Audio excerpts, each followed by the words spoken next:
کبھی کبھی زندگی ہمیں ایک ایسے موڑ پر لے آتی ہے جہاں ہر در بند لگتا ہے، ہر امید ٹوٹ چکی ہوتی ہے اور انسان کو لگتا ہے کہ اب آگے کچھ بھی باقی نہیں۔ اپنوں کا دیا گیا زخم، ان کی بے وفائی اور وہ خاموشی جو دل میں رچ بس جاتی ہے، سب کچھ ختم کرنے پر مجبور کر دیتی ہے۔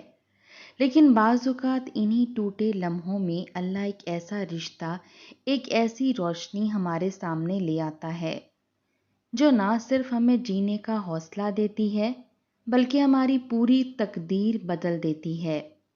یہ کہانی ہے ایک ایسے ہی اجنبی کی جو سڑک پر موت کی تلاش میں نکلا تھا، مگر قسمت نے اسے ایک نئی زندگی بخش دی۔ میں والدین کا بڑا بیٹا تھا۔ میرے والد نے اپنی نوکری میرے نام کی تھی۔ جب وہ دنیا سے رخصت ہوئے تو ان کے چہرے پر سکون تھا اور آخری الفاظ یہ تھے، میں اپنی نوکری اپنے بیٹے کے لیے چھوڑ کر جا رہا ہوں، وہ سنبھالے گا۔ یہ جملہ میرے دل میں نقش ہو گیا۔ ماں نے جیسے ہی کاغذی کارروائی مکمل کی، مجھے پاس بٹھا کر کہا، یہ نوکری تمہارے لیے نہیں ہے، یہ تنخواہ کچھ نہیں، تم باہر جاؤ، 1 سال میں اتنا کما لو گے جتنا یہاں 5 سال میں نہیں۔ ماں کی بات سے انکار کرنا میرے لیے ممکن نہ تھا۔ ان کی قربانیاں یاد تھیں، ان کی محبت پر شک کرنا میرے لیے گناہ کے مترادف تھا۔ میں سعودیہ واپس جانے کی تیاری کرنے لگا۔ دل میں بڑے خواب تھے۔ سوچا جب کما کر واپس آؤں گا تو لوگ عزت کریں گے، مجھے ویسی ہی لڑکی ملے گی جیسی فلموں میں ہیرو کو ملتی ہے۔ ماں کو بہترین جہیز دوں گا، بہنوں کی شادی بادشاہوں کی طرح کروں گا۔ لیکن حقیقت بڑی کٹھن نکلی۔ دھوپ، سردی، مالکان کی ڈانٹ، بھوکا رہنا، دن رات کی شفٹیں، سب کچھ برداشت کیا۔ کبھی شکوہ نہ کیا کیونکہ دل میں ماں کی دعا کا سہارا تھا۔ ہر مہینے تنخواہ گھر بھیجتا، ماں کو کہتا کسی چیز کی کمی ہو تو بتائیں، لیکن کبھی ان کی زبان سے کوئی فرمائش نہ سنی۔ البتہ جب بھی اپنی شادی کا ذکر کرتا وہ بات بدل دیتی، کبھی کہتی ابھی وقت نہیں، کبھی کہتی بہنوں کی شادی پہلے۔ میں مان جاتا کیونکہ میں نے کبھی ماں کی بات ٹالی نہیں تھی۔ 7-8 سال گزر گئے، چھٹی لی، اچانک گھر آ گیا۔ ماں لیٹی تھیں، بولیں، میں مر رہی ہوں اور تمہیں شادی کی پڑی ہے۔ مجھے شرمندگی ہوئی، اگلے دن واپس چلا گیا۔ پھر ایک دن کزن کا فون آیا، تمہیں پتہ ہے آج تمہاری ماں نے میری شادی میں جو ڈانس کیا ہے نا، پورے گاؤں کی رونق بن گئی ہیں۔ یہ سن کر میرے پیروں تلے سے زمین نکل گئی۔ ماں تو میرے سامنے مری مری سی لیٹی تھیں اور یہاں ناچ رہی تھیں۔ اس دن میرا دل ٹوٹ گیا، میں نے شادی کی بات کرنا ہی چھوڑ دی۔ چھوٹے بھائی کی شادی ہو گئی۔ اس کی بیوی اتنی خوبصورت، خوش مزاج تھی، جب وہ بچے کو گود میں اٹھا کر لکھتا، میرا بیٹا، میری دنیا، تو میرا دل چیخ اٹھتا، آنکھوں سے آنسو رواں ہو جاتے۔ سوچتا اگر وقت پر میری شادی ہو گئی ہوتی تو آج میرا بھی بیٹا ہوتا جو مجھے فخر سے ابو کہتا۔ لیکن وقت گزر چکا تھا، 19-20 سال گزر گئے، میں وہیں رہا، وہی تنہائی، وہی مزدوری، وہی ریگستانی گرمیاں، وہی پردیسیوں والی بے رخی۔ میری جھریاں بڑھتی گئیں، کام میں ترقی ہوئی لیکن کام کی نوعیت نہ بدلی۔ اونچی عمارتوں کی کھڑکیاں صاف کرتا تھا، ہر روز نکلتے وقت دعا کرتا، یا اللہ آج بھی محفوظ رکھنا، کہیں رسی نہ ٹوٹ جائے، کہیں ہاتھ نہ چھوٹ جائے۔ پیسہ بڑھا لیکن محبت کم ہوتی گئی، کیونکہ انسان دولت تو کما سکتا ہے لیکن اپنوں کی محبت نہیں خرید سکتا۔ میری محنت سے گھر چلا، بہنوں کی شادی ہوئی، بھائیوں کے خواب پورے ہوئے، لیکن میں خود ادھورا ہی رہا۔ پھر ایک دن عمارت کی کھڑکی صاف کرتے وقت توازن بگڑا، رسی کھنچ گئی اور جیسے ہی رسی ٹوٹی میں نیچے جا گرا۔ ہوش آیا تو ٹانگ میں ناقابل برداشت درد تھا۔ ڈاکٹر نے کہا اب آپ پرانے جیسا کام نہیں کر سکتے۔ دوستوں نے تھوڑا سہارا دیا، دوائیاں دلائیں، لیکن پھر صاف کہہ دیا تو اب گھر جا، یہاں اب کوئی تیرے لیے کچھ نہیں کر سکتا۔ مجھے ٹکٹ دلوایا اور میں پاکستان لوٹ آیا، لیکن جب لنگڑاتی چال اور شکستہ جسم کے ساتھ گھر پہنچا تو کسی کی آنکھ میں خوشی نہ تھی، بس حیرت تھی۔ گھر والے سوچنے لگے اب یہ بوجھ بنے گا ہمارے لیے۔ ماں بھی بدل چکی تھی، وہی ماں جنہوں نے ہمیشہ کہا تو بڑا ہے، تجھے قربانی دینی ہے۔ آج انہوں نے بھی منہ موڑ لیا۔ میں نے کہا امی مجھے ایک کمرہ دے دیں، اب کہاں جاؤں؟ چھوٹے بھائی کی بیوی بولی ہمیں 2 کمرے چاہیے، بچے بڑے ہو رہے ہیں، یہ بھائی اب ہمارے حصے کا کمرہ لے گا؟ میں نے کہا یہ پورا گھر میری کمائی سے بنا ہے، میں تو صرف ایک کمرہ مانگ رہا ہوں۔ میں نے وہ کمرہ لے لیا، وہیں پڑا رہتا، دن بھر کوئی پوچھنے والا نہ ہوتا۔ کبھی کبھار کوئی حال چال پوچھ لیتا اور میں ٹھیک ہوں کہہ دیتا۔ فون پر یوٹیوب دیکھتا، سوچتا 20 سال پردیس میں گزارے اور لایا کیا؟ نہ بیوی، نہ بچہ، نہ سکون، نہ عزت، نہ محبت، بس کچھ بھی نہیں۔ ایک دن میرا کزن آیا، ماں سے کہنے لگا، جب میرے کزن نے ماں سے کہا کہ اب بھی اس کی شادی ہو سکتی ہے تو ماں نے فوراً کہہ دیا میری بوڑھی ہڈیاں اب اتنی طاقت نہیں رکھتی کہ میں رشتہ ڈھونڈتی پھروں، اور پھر کون کرے گا اس سے شادی؟ اس کے تو بال بھی سفید ہو چکے ہیں۔ یہ سنتے ہی میرا دل جیسے ٹکڑوں میں بٹ گیا، ایسا لگا جیسے سفید بال میں نے خود جان بوجھ کر اگائے ہوں، جیسے بوڑھا ہونا میرا گناہ ہے۔ میں خاموش ہو گیا اور اپنے کزن سے کہا بس اب شادی کی بات نہ کرنا، نہ اب کسی کی بیٹی سے رشتہ جوڑنے کی ہمت ہے، نہ کسی نئے خواب کو دیکھنے کی، اور نہ ہی ٹوٹتے خواب سہنے کا حوصلہ ہے۔ چند دن بعد ایک رات مجھے چھوٹے بھائی کے کمرے سے کچھ تیز آوازیں سنائی دیں۔ آواز میں غصہ بھی تھا، نفرت بھی، اور سازش کی بو بھی۔ دروازہ بند تھا، میں دیوار کے ساتھ کان لگائے سنتا رہا۔ چھوٹی بھابھی کہہ رہی تھیں تمہارا بھائی کیوں ہمارے کمرے پر قابض ہو گیا ہے، اسے نکالو یہاں سے، ہم نے 2 کمرے مانگے تھے اور یہ خود ایک پر قبضہ کر کے بیٹھا ہے۔ نوید کہہ رہا تھا یار وہ میرا بھائی ہے، کیسے نکال دوں؟ مذاق تھوڑی ہے، ایسا کچھ ہونا چاہیے، کوئی بڑی بات، کوئی ثبوت، تاکہ ماں کو بھی یقین آ جائے اور خاندان والے بھی کچھ نہ بول سکیں۔ یہ سن کر میرا بدن کانپ اٹھا۔ میرے بھائی جن کے لیے میں نے سب کچھ قربان کیا، آج میرے خلاف سازش کر رہے تھے، لیکن میں خاموش رہا، کیونکہ جب دشمنی چھپ کر کی جائے تو بندہ نہ شور کر سکتا ہے نہ صفائی دے سکتا ہے۔ میں نے سوچا شاید وقت ہی فیصلہ کرے گا، مگر مجھے کیا معلوم تھا وقت نہیں بلکہ مجھے خود ہی طوفان کے بیچ میں دھکیل دیا جائے گا۔ ایک دن چھوٹی بھابھی نے مجھے آواز دی، بھائی ایک کام ہے، آ کر یہ بلب ٹھیک کر دیں، نوید گھر پر نہیں ہے۔ میں خوش ہو گیا، سوچا کم از کم کسی کام کے قابل تو سمجھا گیا ہوں، ورنہ تو مجھے دیکھنا بھی گوارا نہیں کرتی۔ میں کمرے میں گیا، بلب کی طرف بڑھا ہی تھا کہ اچانک اس نے دروازہ بند کر دیا، پھر چیخنے لگی، کپڑے پھاڑنے لگی، نوید مجھے بچاؤ، یہ مجھے ہاتھ لگا رہا ہے، یہ میرے ساتھ کچھ غلط کرنے آیا ہے۔ میں دنگ رہ گیا، پاگل ہو گئی ہو کیا؟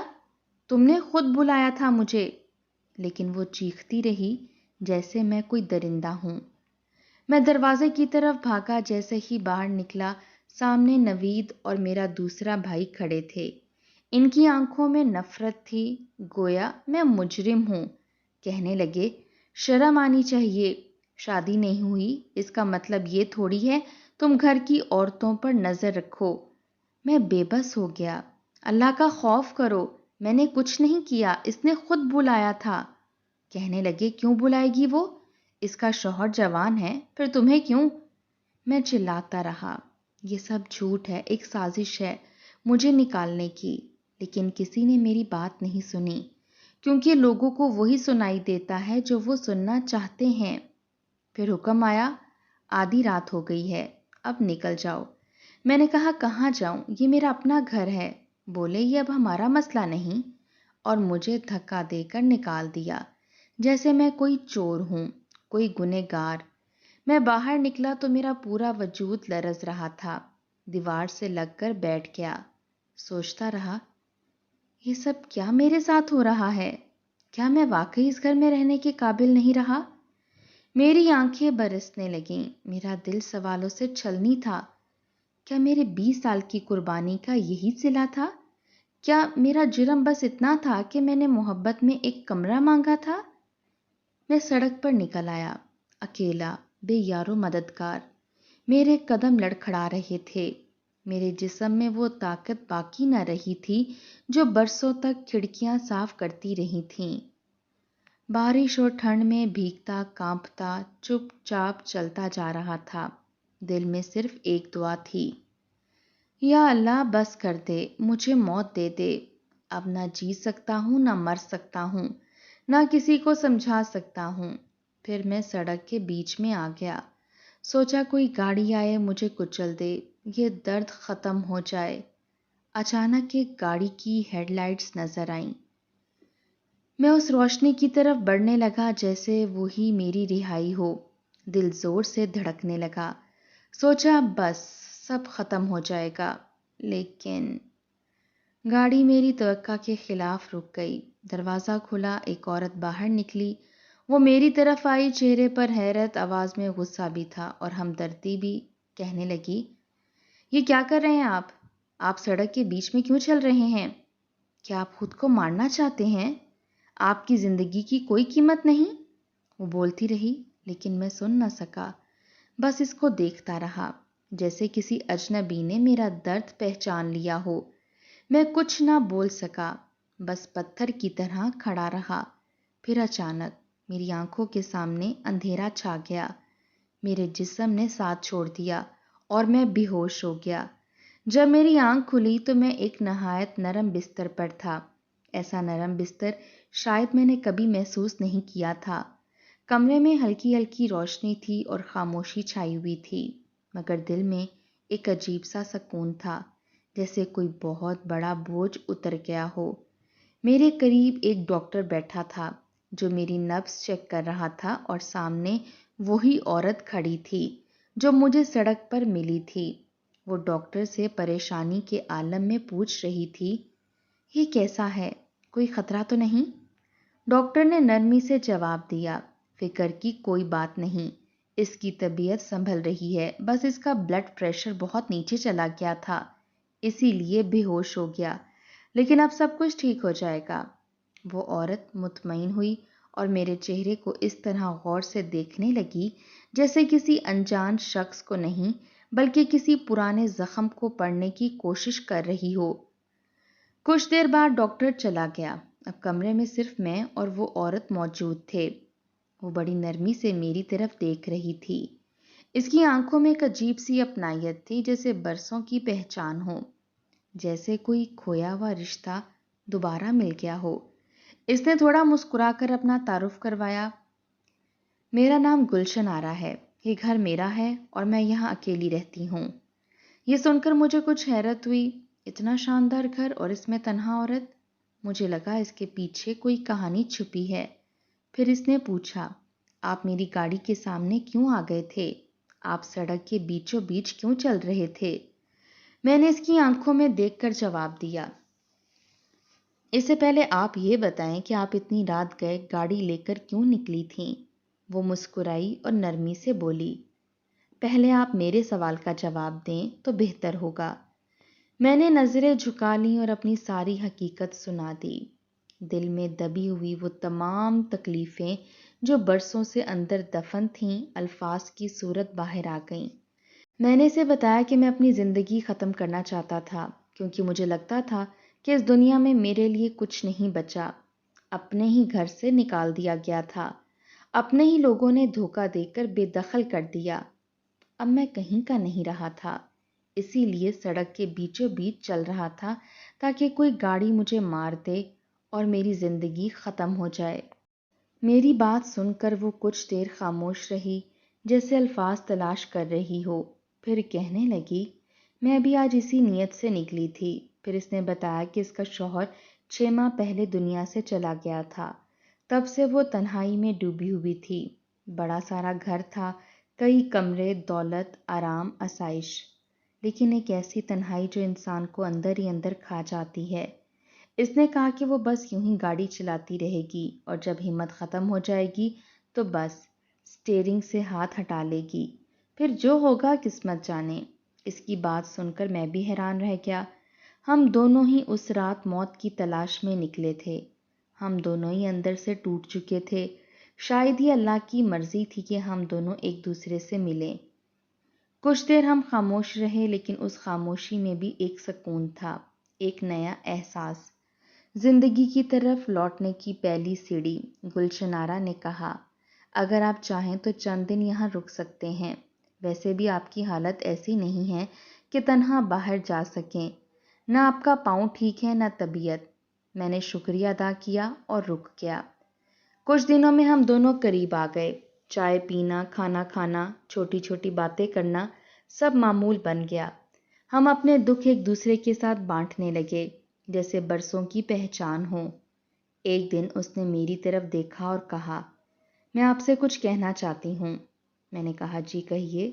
تھوڑی دیر خاموش رہی، پھر بولی، میں چاہتی ہوں کہ آپ میرے شوہر بن جائیں۔ میں اکیلی ہوں، آپ بھی اکیلے ہیں، ہم ایک دوسرے کو سمجھتے ہیں اور مجھے یقین ہے کہ آپ میرے لیے اچھے ہم سفر بنیں گے۔ میں چند لمحے خاموش رہا، لیکن دل کے اندر کہیں خوشی کی ایک لہر دوڑ گئی، کیونکہ پہلی بار کسی نے مجھے اپنائیت دی، عزت دی، چاہا۔ میں نے فوراً ہاں کر دی اور ہم دونوں نے نکاح کر لیا۔ گلشن آرا واقعی بہت امیر عورت تھی۔ اس کے پاس ہر آسائش موجود تھی، گھر، نوکر، گاڑیاں، زیور، بینک بیلنس، لیکن ایک چیز کی کمی تھی، ایک ایسا شوہر جو اسے سمجھے، جو اس کے ساتھ بیٹھے باتیں کرے، اس کی خاموشی کو محسوس کرے۔ اور وہ شوہر اسے میری صورت میں مل گیا۔ اب ہم دونوں اس بڑے سے بنگلے میں سکون سے زندگی گزار رہے ہیں۔ نہ مجھے کسی چیز کی فکر ہے نہ اسے، کیونکہ ہم دونوں نے اپنی زندگی کی سب سے بڑی جنگ جیت لی، تنہائی کی جنگ۔ گلشن آرا کا شوہر ایک بہت بڑا کاروبار چھوڑ کر گیا تھا جو بہت کامیاب تھا، لیکن اس کے بعد وہ کاروبار جیسے ایک لاوارث جسم بن گیا تھا جس میں جان ہی نہ ہو۔ ایک دن گلشن آرا نے کہا، اب یہ سب کچھ تم سنبھالو، کیونکہ میں ماں بننے والی ہوں، نہ میں دفتر جا سکتی ہوں نہ میٹنگ اٹینڈ کر سکتی ہوں۔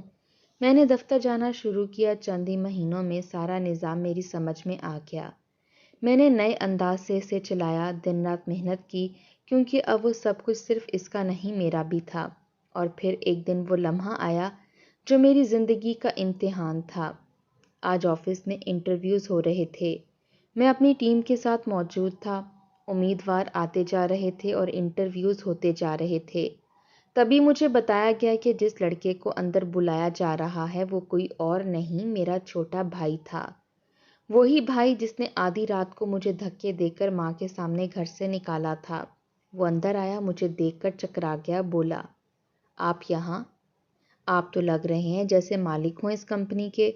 میں نے کہا، تمہاری آنکھیں ٹھیک کہہ رہی ہیں، میں ہی اس کمپنی کا مالک ہوں۔ میں نے پوچھا، تم یہاں کیوں آئے ہو؟ وہ بولا، نئی نوکری کی تلاش میں ہوں، پرانی نوکری ختم ہو گئی، گھر کے حالات خراب ہیں، مگر آپ میرے بھائی ہیں، امید ہے آپ میری مدد کریں گے۔ میں نے کہا، کیوں نہیں، ضرور، تم باہر بیٹھو، ہم فیصلہ کر کے بتاتے ہیں۔ وہ خوشی خوشی چلا گیا، لیکن میرے دل میں ایک خاموش زخم پھر سے ہرا ہو گیا۔ کچھ دیر بعد جب ہم نے نتیجہ سنایا تو ایک دوسرے امیدوار کا نام لیا۔ وہ زیادہ قابل اور تجربہ کار تھا۔ میرے بھائی کا نام نہیں لیا گیا۔ اگلے دن وہ میرے آفس آیا اور بولا، آپ نے میرے ساتھ اچھا نہیں کیا، مجھے نوکری نہیں دی۔ میں نے کہا، اور اس رات تم نے میرے ساتھ کیا کیا تھا؟ یاد ہے، تم نے ماں کے سامنے مجھے دھکے دے کر نکالا، بیوی سے جھوٹا الزام لگوایا، سارا منصوبہ بنایا تاکہ میں وہ کمرہ چھوڑ دوں۔ اب تم مجھ سے وفا کی امید رکھتے ہو۔ وہ شرمندہ ہوا اور بولا، اب تو آپ کے پاس سب کچھ آ گیا ہے، اس لیے آپ ہم جیسے لوگوں کو حقیر سمجھتے ہیں۔ میں نے کہا، ہاں، تم یہی سمجھ لو، کیونکہ تم جیسے لوگ صرف اپنا فائدہ دیکھتے ہو۔ جب کسی کے پاس کچھ نہ ہو تو اس کے لیے زمین تنگ کر دیتے ہو، اور جب وہ کامیاب ہو جائے تو اسی کے در پر آ جاتے ہو۔ مجھ سے اب کچھ مت مانگو، میں اب وہ نہیں رہا جس کو تم نے رات کو نکال دیا تھا۔ اب میں گلشن آرا کے ساتھ اپنی زندگی گزار رہا ہوں، ایک خوبصورت، باعزت اور پرسکون زندگی۔ زندگی کی سب سے بڑی حقیقت یہ ہے کہ وقت نہ کسی کا انتظار کرتا ہے، نہ کسی قربانی کو شمار کرتا ہے، بس گزر جاتا ہے اور پیچھے یادیں چھوڑ جاتا ہے۔ رشتے اگر صرف فائدے پر قائم ہوں تو وہ رشتے نہیں ہوتے، وہ وقتی تعلقات ہوتے ہیں۔ ہم اکثر خاندان کے لیے سب کچھ قربان کر دیتے ہیں، اپنا بچپن، جوانی، خواب، لیکن بدلے میں ہمیں دھوکہ ملتا ہے، اور جب وہ دھوکہ اپنوں کے ہاتھوں ہوں تو دل ٹوٹ جاتا ہے۔ مگر یاد رکھیں، رب کی قدرت بڑی ہے، وہ جسے چاہے عزت دے، جسے چاہے ذلت۔ جو ہمیں چھوڑ دیتے ہیں، ہمیں ان سے مرہم کی امید نہیں رکھنی چاہیے۔ زخموں سے سیکھیں اور انہیں اپنی طاقت بنائیں۔ اللہ تعالیٰ ہمیشہ آپ کے ساتھ ہے، بس خود سے محبت کرنا نہ چھوڑیں۔